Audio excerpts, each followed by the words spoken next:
I mean, my name is Cinderella, like with an S. So sin, you know, sinning's how I ended up this way in the first place. I just don't know if it was because of or the act of yet. I'm just trying to figure that part out. Called Newtown back then by Alonzo Horton, and he accepts it. This church sat unfinished until 1922. The next reverend shows up. By 1925, they're officially and formally holding their Catholic church service. So we're actually going to take a stroll down to the end of the street, and as we do, we'll stop in front of the Whaley House and tell you a little bit about the history there, and then we'll continue on.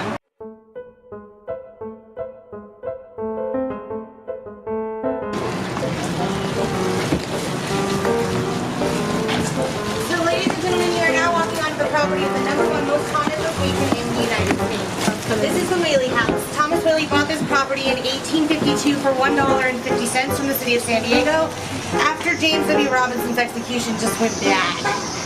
Now, he didn't actually build the house until 1856 and 1857. He had to bring in all the materials. He was going to be smart about the way he built this house. Instead of using an adobe-style structure, he put in brick. Very intelligent. The critters can chew through it. Although he did forget one vital piece of his house: the floor. They eventually started crawling underground and chewing up through the floorboards. Now, once they did move into, I know, right? Once they started moving into the house, some really strange things started happening, and just really odd, unique sounds, and people would see things that they just weren't quite sure about. So eventually, Thomas Whaley just moved the family back to the property that they owned over off of 4th and Broadway, which her husband had just left her. She was 22 years old. She could no longer have children.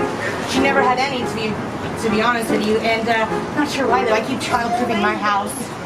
Mine keep coming back. I don't know how to make it happen in this state.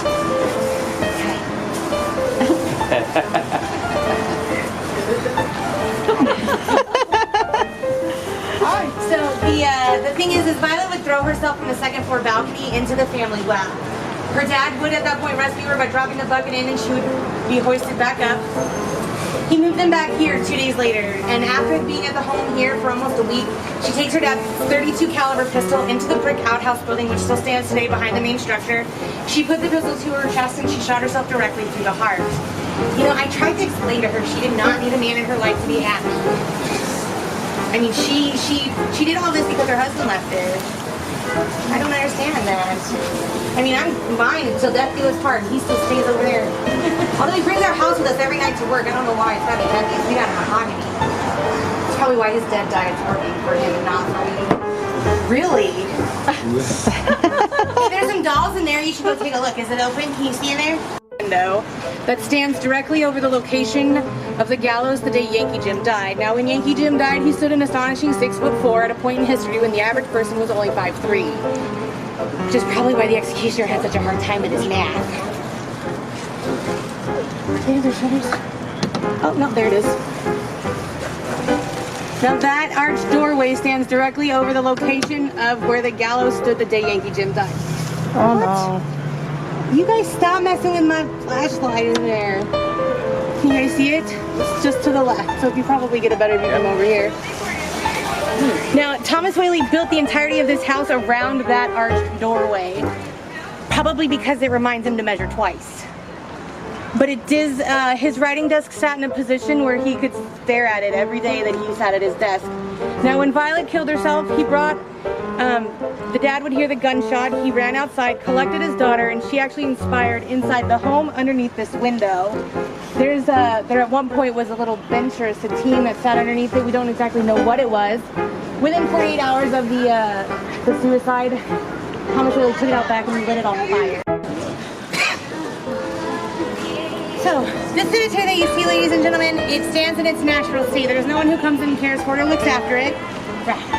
And this is James W. Robinson's grave. The last American hung in 1852, and he was 6'4" when he died. I'm wondering where they put the rest. I'm wondering where they put the rest of it. What? What's that? The only dry piece of ground here. Ooh. Hi there. Did you make that?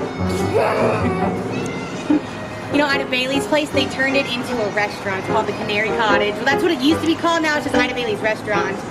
Back then, you know, her speed dating club was very popular for the military guys. Nowadays, they have the Horton Grand Hotel built around it, and her menu is full of cheap things. The hors d'oeuvres are always hot and ready to go, too. Yeah, I know. What do you make that? Alex, are you scared? You know, there's not a lot of nutrients in this ground. That bush is doing pretty good for itself, don't you think? What are you doing? Are you drawing a He Ouija might board? be communicating. He might be. You never know. Kids are always super Right? sensitive. Yeah, exactly. Okay, Alex, that looks beautiful. Is it an A? What is it? Not gonna tell me? No. Now, are these real grave sites? Yes.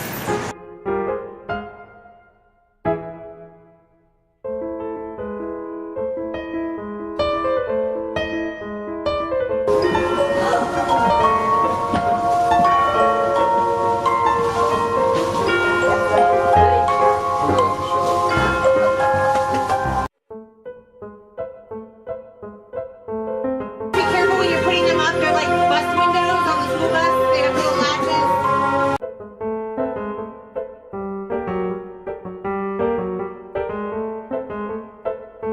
One of them hitched a ride in my dress one day. Oh yeah, you're telling me. You take it out at the end of the day and it comes flying out of it and skittered off. You better be careful. See that tree right there? It's kids. That one right there. Oh, I was like, this No, that big one right there. What I'm about to tell you all about. These little kids. This tree right here, you don't see it? It's kind of hard not to see it. Oh, it's in about a 1/3 growth spurt. The one in Balboa Park behind the Natural History Museum stands 4 times the size this one does. Now these trees intrigue me for 2 reasons. One, the trunk is as solid as concrete that we're standing on and it's not petrified or dead. And 2, the root system. Now the roots grow above ground for about the first 20 feet and then at that point they will start to grow underground and can grow almost 300 to 400 feet away from the base of the trunk of the tree, like the one you're standing on. And they will start seeking out other trees to suck all of the water and the nutrients out of, basically killing them or strangling them, which is why this tree over there in Australia is called the strangler fig. This one eats small children, so be careful. I lost one night and that's the only thing I could come up with. We don't see the moon. There is no, I ate it. So basically this tree right here, the roots have grown under the sidewalk and completely engulfed the base of the trunk of the tree next to it. And the sort of thing you expect to find behind an elementary school in the back of a park, is it? I don't think so. The size of your headstone and the material it's made out of had a lot to do with your standing in the community. He was not only responsible for building the Church of the Immaculate Conception, his other great accomplishment in his lifetime is that he is the one credited with founding Mercy Hospital. All right, Abigail, stop. So, while you guys were in Old Town, did any of you happen to take a stroll to the historic section of the park all the way to the back end? There's a humongous 2-story white home named the McCoy House. It happens to be the biggest one back there. Well, it belonged to Sheriff James McCoy. Now, he was born in Ireland in 1821, but did you know he only made $100 a month as sheriff? I'm sorry, but he sure did pretty well for himself, did he not? I mean, biggest house in Old Town. He has the largest headstone here. You know, maybe things weren't so different back then. He becomes our county tax collector. They weren't as different as we probably would like to think they were. Now this gentleman whose headstone stands next to it is Cave Johnson Couch, also born in the year 1821. And I'm almost positive from the day he was born, he was a horrible person. Now he would attend, and he grew up with all of the things in life everyone could have ever have wanted. He had a very affluent family. He attended West Point Military Academy and graduated the exact same year that Ulysses S. Grant and Robert E. Lee did. Now, it was the smallest graduating class West Point ever saw. Unfortunately, however, he did not graduate with the same honesty and moral values as the other two. You see, at the end of his career in the military, Couts would be dishonorably discharged for the gambling rings in which he starts. He eventually became our judge. Now, I think whoever put this memorial together had a wonderful sense of humor because when they were alive, the judge and the sheriff, they hated each other. Mostly because the judge was getting himself arrested every day by the sheriff. It's true. In fact, the last time Sheriff McCoy would arrest Judge Couts would be for premeditated first-degree murder charges. One afternoon in 1846, he is sitting in a bar having a drink. On the other side of a dividing wall would be a gentleman named Juan Mendoza. Mendoza is 46 years old. He has 2 beautiful children and a wife, a gorgeous house. He's the type of guy that does an honest day's work for an honest day's pay.